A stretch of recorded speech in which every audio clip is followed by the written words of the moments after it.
নমস্কার বন্ধুরা। আবার আমরা এই টেমি সিরিজেরই ভিডিও আপনাদের দেখিয়ে চলেছি। এখানে একটা অসাধারণ জিনিস আছে, যেটা হচ্ছে এই ভিউ পয়েন্টটা, যেখানে এখন আমরা বসে আছি।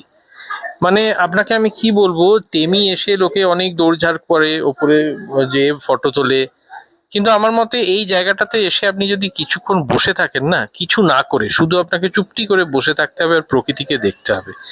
এর যে প্রাকৃতিক সৌন্দর্য তা ভাষায় বা ভিডিও ক্যামেরায় রেকর্ড করে আপনাদের কাছে বোঝানো সম্ভব নয়। এর জন্য আমরা স্পেশালি টেমিতে একদিন থেকে যান, সকাল থেকে দুপুর বা বিকেল অবধি শুধু এই জায়গাটাতেই যদি থাকেন আপনাদের খুব ভালো লাগবে। এর গ্যারান্টি আমাদের ডিডি লিটল সায়েন্টিস্ট ব্লগের তরফ থেকে আমরা নিচ্ছি।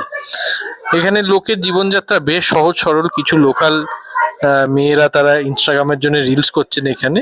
এছাড়া সেরকম কোনো নয়েজ নেই। চারদিকে পাখির ডাক, ঝিঝি পোকার ডাক, প্রচুর লম্বা লম্বা পাইন টাইপের গাছ রয়েছে।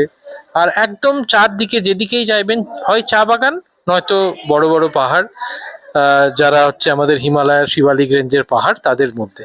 খুব দূরে ছোট্ট একটি নদী বয়ে চলেছে, ছোট্ট ছোট্ট দেশলাই বাক্সর মতন ঘরবাড়ি দেখা যাচ্ছে। এই পর্যন্তই, এছাড়া আর সেরকম কিছু দৃষ্টির গোচর নয়। হ্যাঁ, এখন একটু মেঘ করে আছে বটে, একটু মেঘলা মেঘলা হয়ে আছে, আপনারা হয়তো দেখতে পাচ্ছেন। কিন্তু আমার মনে হয় মেঘ যদি না থাকে এই জায়গাটা একটা অতি সুন্দর অসাধারণ জায়গা হবে।